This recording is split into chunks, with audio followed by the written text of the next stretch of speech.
आज हम आपको मिलवा रहे हैं लेखिका, कवित्री, प्रेरक वक्ता और समाज सेविका सरिता राठौड़ से। इनका नाम इंडिया बुक ऑफ रिकॉर्ड में भी शामिल है।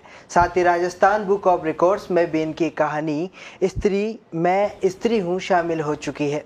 साथ ही ये लेखिका अपनी कविताओं, कहानियों और अपने लेखन कला के कारण आज की लेखिका के नाम से जानी जाती है, क्योंकि सरिता मुख्य तौर पर सामाजिक और सांस्कृतिक मुद्दों को लेकर लिखती है, जिसमें महिला सशक्तिकरण, महिला समानता, बाल विवाह, दहेज प्रथा सहित कई अन्य सामाजिक मुद्दों को भी अपनी लेखिका के माध्यम से इन्होंने समाज की आवाज बनाया है। तो देर नहीं करेंगे और शुरू करते हैं लेखिका, कवियत्री, प्रेरक वक्ता और समाज सेविका सरिता राठौड़ से बातचीत। सरिता जी, बहुत बहुत स्वागत है आपका पत्रिका के विशेष कार्यक्रम विजन एजुकेशन में। आप कविताएं लिखती हैं, कहानियां लिखती हैं और मोटिवेशनल स्पीकर भी हैं जी। और महिला होते हुए ये सब कैसे संभव हुआ इतना? मेरा मानना है कि जब किसी कार्य में आपको रुचि होती है तो उसके लिए अपने आप समय निकल जाता है। तो उसी को लेते हुए मैं समाज सेविका भी हूँ, लेखिका भी हूँ, कवित्री भी हूँ जी। अच्छा, आपने लेखन के कारण आपको आज की लेखिका के नाम से भी जाना जाता है। इन सब की शुरुआत कहाँ से हुई और ये मुकाम अब तक जो आपने हासिल किया है, इसकी जर्नी बताइए। जब मैं स्कूल में थी तो थॉट मैं ही बोला करती थी, हर दम मुझे थॉट नहीं मिला करते थे, तो मैंने लिखना शुरू किया। उसके बाद में मैं राज्य स्तरीय वाद विवाद प्रतियोगिता की विजेता रही और महाविद्यालय की जो पत्रिका थी उसकी छात्रा संपादक बनी। तभी से मुझे लिखने का शौक हुआ और तब से लेके आज तक लिखती ही आ रही हूँ। लिखने का ज़्यादा शौक है तो इसीलिए मैं अपना काम इस तरह से करती आ रही हूँ। लेकिन आपका नाम आज की लेखिका कैसे बढ़ा? आधुनिक विषयों पर ज़्यादा लिखती हूँ। आज भी हम जब किसी विषय का चुनाव करते हैं तो हम ये देखते हैं जैसे कि नारी, बेटी, राजपूताना, दहेज, परितृप्ति, रिक्तता, आधुनिकीकरण और विधवा विवाह, बाल विवाह, दहेज, इस तरह के विषयों का चुनाव मैं करती हूँ और उसी के आधार पे मुझे आज की लेखिका के नाम से टाइटल मिला है। बिल्कुल। लेकिन आपने इतने सामाजिक मुद्दों को उठाया, इनमें महिलाओं को आपने अपना केंद्र बिंदु बनाया। क्या कारण रहा कि क्या बात आपको ऐसी चुभ गई होगी कि आपने महिलाओं को ही अपना केंद्र बिंदु बनाया? बिल्कुल, सबसे बड़ा कारण तो ये है कि मैं खुद एक महिला हूँ तो मेरे लिए ये सहज है कि मैं उन्हीं के द्वारा जो कोई भी कार्य किया जाता है तो मैं उन्हीं के ऊपर लिखूं। तो सबसे महत्वपूर्ण विषय यही है कि महिला होने के कारण मैं उनसे ज़्यादा प्रेरणा लेती हूं और उसी का चुनाव करती हूं। अच्छा, आपका नाम अब तक इंडिया बुक ऑफ रिकॉर्ड और राजस्थान बुक ऑफ रिकॉर्ड्स में भी शामिल हुआ, तो जानना चाहूँगा कि किस तरह से और कौन सी कृति के लिए आपको इन दोनों रिकॉर्ड्स में शामिल किया गया? जी, इंडिया बुक ऑफ रिकॉर्ड्स में मुझे 31 विभिन्न क्षेत्रों में अपना रिकॉर्ड कायम करने के लिए और सम्मानित करने के लिए उसमें मुझे दर्जा मिला है। और राजस्थान बुक ऑफ रिकॉर्ड्स में राजस्थान की पुत्री हूँ और मैंने एक महिला सशक्तिकरण पर मैं स्त्री हूँ करके आलेख लिखा है, जो उसमें राजस्थान बुक ऑफ रिकॉर्ड्स में उसे दर्जा मिला है। उसी की वजह से दोनों रिकॉर्ड का मैं परिचय देती हूँ कि 31 क्षेत्रों में काम करने के लिए राजस्थान बुक ऑफ रिकॉर्ड्स में मिला और राजस्थान बुक ऑफ रिकॉर्ड्स में राजस्थान की पुत्री हूँ और इस वजह से कि मैंने एक ऐसा आलेख लिखा है जैसा आज तक लिखा नहीं गया। जी, अपने महिलाओं के दर्द को काफ़ी उठाया है। कभी आपको लिखते हुए कभी एहसास हुआ है कि जो सामाजिक कुरीतियाँ हैं उनको लेकर भी आपने लिखा है, तो कभी एहसास हुआ कि वास्तव में इन कुरीतियों को कैसे मिटाया जा सकता है? बिल्कुल।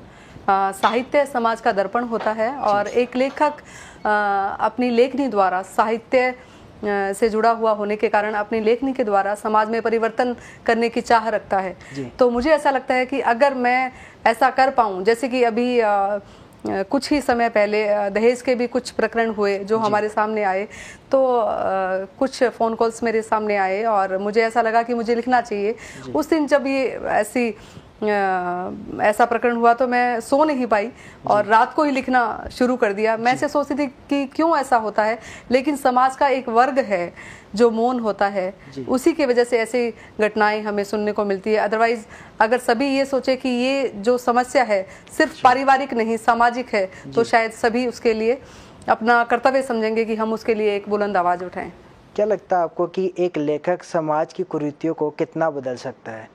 जी, लेखनी में वो ताकत होती है कि वो अपनी बात को किस तरह से सभी के समक्ष पेश करे और उसके शब्दों का चुनाव किस तरह से हो, तो और जो पाठक हैं उसे किस तरह से समझें, तो इस लेखनी के माध्यम से वो बहुत बड़ी क्रांति कर सकता है, मेरा ऐसा मानना है। जी, आपकी एक आर्टिकल है अंतर्मन जी, काफ़ी अंतर्राष्ट्रीय लेवल में प्रसिद्ध हुआ, काफ़ी राष्ट्रीय लेवल पर भी फेमस हुआ। उसमें ऐसा क्या था कि वो सबके दिल को छू गया और सबने उसे काफ़ी पसंद किया है? सबसे पहले तो मैं पाठकों का शुक्रगुजार करना चाहूँगी कि सभी ने इतना पसंद किया जी। लेकिन उसमें मन की परतें खुलती है। जब आप उसे पढ़ेंगे तो आपको महसूस होगा कि इंसान कैसे सोचता है, उसकी ज़िंदगी में कैसे परिवर्तन आता है, और सारा जो खेल है वो एक मानसिकता का है। उस मानसिकता को जब आप बदल लेते हैं तो कैसे आपके जीवन में परिवर्तन आता है, सबसे बड़ी ये बात होती है। और मुझे लगता है कि जब आप किसी भी कार्य को करने के लिए आतुर होते हैं, जिज्ञासा होती है कि हम इस परिवर्तन के द्वारा समाज में एक प्रेरणा बनना चाहते हैं या समाज में बदलाव करना चाहते हैं, तो असंभव कुछ भी नहीं होता। जब एक लेखक लिखता है तो क्या वह जब लिखने लगता है तो उस परिस्थितियों में ले जा करके अपने दिमाग को सोचता है कि उस समय ऐसा घटित हुआ होगा, कुछ ऐसी कल्पनाएं करता है लिखने से पहले? जिस विषय का चुनाव हम करते हैं वो कहीं ना कहीं हमें उस समय के अनुसार लिखने को प्रेरित करता है, और हमारे ऊपर कहता है ना कि एक लेखक के मन के भावों को कलम के सहारे से कागज पे उतारा जाता है। तो जो हमारे मन की वेदना है जी। जो हम उतारना चाहते हैं अपने शब्दों को कलम के सहारे के द्वारा कागज पर, तो उसमें सबसे बड़ा योगदान ये होता है कि हमारी मानसिकता क्या है, हमारे मन में क्या चल रहा है, हम क्या कहना चाहते हैं, और अब जब हम कह देते हैं तब हम आत्मसंतुष्टि मिलती है हमें कि हमने जो चाह रखी वो पूर्ण हुई। जी। जब लेखन करता है कोई भी, तो उसके लिए कितना ज़रूरी है कि वो बहुत ज़्यादा पढ़े, बहुत ज़्यादा लिखे? ऐसा माना जाता है कि बहुत ज़्यादा लिखने वाला और बहुत ज़्यादा पढ़ने वाला ही लेखक बन सकता है। मुझे ऐसा लगता है कि सबकी रुचि अलग अलग होती है और किसी को पढ़ने का शौक होता है, किसी को लिखने का शौक होता है। तो ज़रूरी नहीं कि जो ज़्यादा पढ़ेगा वही ज़्यादा लिखेगा, क्योंकि रुचि के अनुसार वो लिखना पसंद करता है। तो जो जिसके रुचि के अनुसार विषय का चुनाव किया जाता है तो उसे उस हिसाब से लिखने का शौक अपने आप पैदा हो जाता है। आज मैं भी लिख रही हूँ, मैं पढ़ती हूँ, लेकिन अभी शायद मुझे पढ़ने का इतना वक्त नहीं मिल पाता जितना मैं लिखती हूँ, क्योंकि मैं एक माता भी हूँ और एक पत्नी भी हूँ और समाज सेविका भी हूँ। जैसे मैंने कहा कि मैं कवित्री भी हूँ, लेखिका भी हूँ, प्रेरक वक्ता भी हूँ, तो मैं इतना नहीं पढ़ पाती, पर हाँ मैं मेरा पूरा प्रयास करती हूँ कि मैं पढ़ भी सकूँ और लिख भी सकूँ। जी, अब आपकी कविताओं के बारे में जानना चाहेंगे, किस तरह की कविताएं आप लिखती है और कविताएं लिखने की शुरुआत कैसे हुई? जी, सबसे पहले मैंने कॉलेज में असफलता में सफलता निहित है ऐसा आलेख लिखा था। उसके बाद में मैंने कविता लिखना प्रारंभ किया। तो उसके बाद में वीर जवान कविता लिखी, जो कारगिल का युद्ध हुआ था उस समय की बात है, उसे भी बहुत पसंद किया गया।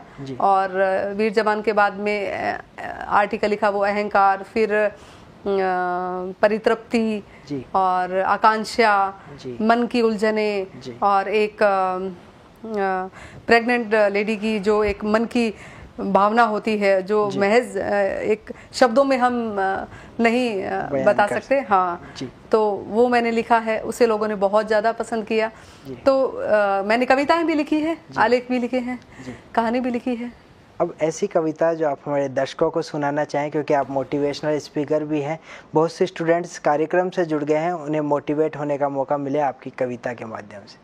जी, अभी तो मैंने दहेज के ऊपर लिखी थी और एक कटाक्ष था, एक व्यंग्य था, जिसे मैं आप सभी के समक्ष पेश करना चाहूँगी कि यह दुनिया की रीत है, न समझ सके न समझने से प्रीत है। यह दुनिया की रीत है, न समझ सके न समझने से प्रीत है। यह फलसफा न समझ आया कि पाप अन्याय कुछ भी हो, अपना मुंह तक नहीं खोलेंगे। कर्म भूमि की इस धरा पर हम परमोदों में लीन हैं, होते होंगे रणबांकुरे कभी, अब तो जन्मते तमाशबीन हैं। संकट में देख धरणी को लहू न जिसका खोल सके, संकट में देख धरणी को लहू न जिसका खोल सके, स्वजन नहीं वह रिपु है जो न समय पर बोल सके। हे टैगोर तुम ही बता दो राष्ट्रगान में क्या था गाया, हे टैगोर तुम ही बता दो राष्ट्रगान में क्या था गाया, तेरा भाग्य विधाता हमें नजर नहीं आया। हे इतिहास देख दारिद्र्य हमारा, आज तुमसे भीख चाहिए, लुटती मिटती अच्छाई को, महावीर व नानक की सीख चाहिए।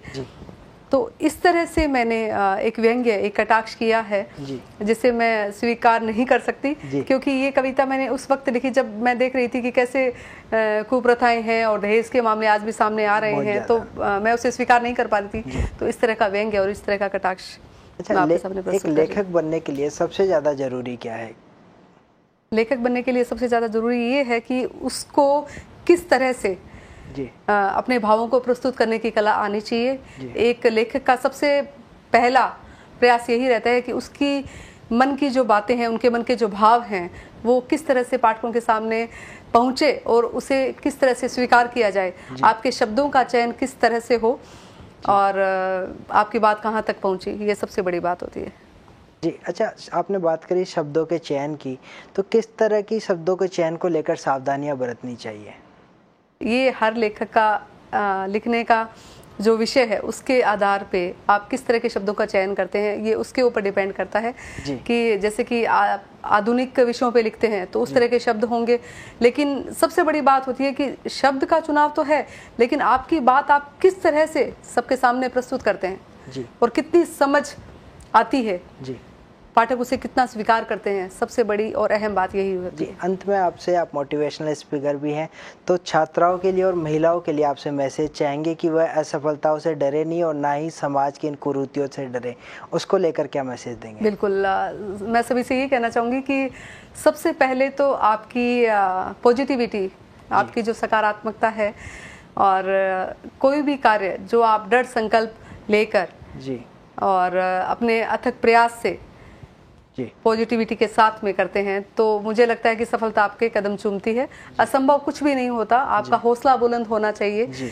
आपके आसपास जो तिमिर है, आप देखते हैं कि किस तरह से आपके परिवर्तन को आप स्वीकार करते हैं। परिस्थितियां दो तरह की होती है कि जब कोई भी परिस्थिति आती है आप उसे स्वीकार करते हैं तो आप उसमें परिवर्तन करने की भी क्षमता रखते हैं, परंतु आपके ऊपर ये डिपेंड करता है कि आप उसे एक्सेप्ट करते हैं या उसे परिवर्तित करते हैं। सबसे बड़ी बात है, परिस्थितियां आपको दबाने की कोशिश करती है, या तो आप परिस्थितियों के आगे झुक जाते हैं, अदरवाइज परिस्थितियां आपको झुका देती है। तो हर इंसान की जिंदगी में इस तरह के विषय सामने आते हैं, तो उनमें किस तरह से परिवर्तन करना होता है उसके मानसिकता पर निर्भर करता है। जी बिल्कुल, असंभव कुछ भी नहीं है, बस अपना हौसला बुलंद रखिए। आपका बहुत बहुत धन्यवाद पत्रिका टीवी के साथ जुड़ने के लिए।